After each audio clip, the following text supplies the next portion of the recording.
8वीं शताब्दी भारत बौद्ध मठों से भरा हुआ था।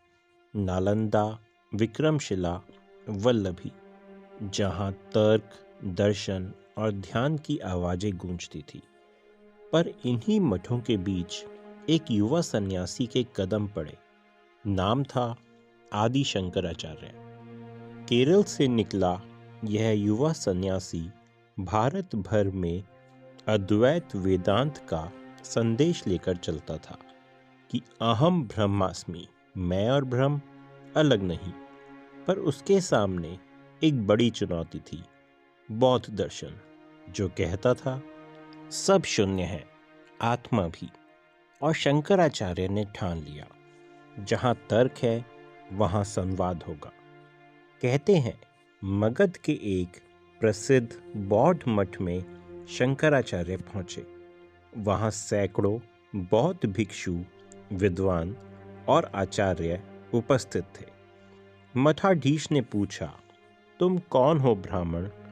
शंकर बोले, मैं वह हूं जो अस्तित्व में विश्वास रखता है। जहां तुम शून्य देखते हो, मैं वहां सर्वव्यापी ब्रह्म देखता हूं। फिर आरंभ हुआ विचारों का महासंग्राम। अस्तित्व बनाम शून्य।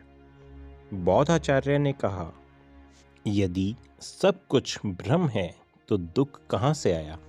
शंकर बोले, दुख तो अज्ञान से आया। जैसे अंधेरे में रस्सी को सांप समझ लेना। भ्रम को ना जानना ही दुख है। कहा जाता है कई दिन तक यह संवाद चला, तर्क के बाद तर्क, पर हर प्रश्न का उत्तर शंकर ने उसी शांति से दिया जैसे कोई साधु नहीं, स्वयं तत्व बोल रहा हो।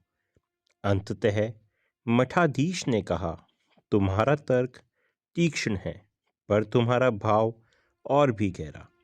तुम्हारे भ्रम में शून्य की भी जगह है। इतिहास कहता है वह दिन भारत के दार्शनिक इतिहास का मोड़ था।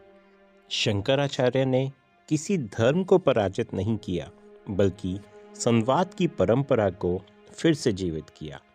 उन्होंने कहा था, मेरा उद्देश्य जीतना नहीं, सत्य को उजागर करना है। जहां शून्य था वहां भ्रम का प्रकाश फैला और भारत ने सीखा कि तर्क का अर्थ टकराव नहीं, संवाद है। यदि आपको यह कहानी अच्छी लगी तो इसको लाइक और शेयर अवश्य करें तथा ऐसे ही और रहस्यों के लिए हमारे चैनल को सब्सक्राइब करना बिल्कुल ना भूलें। धन्यवाद।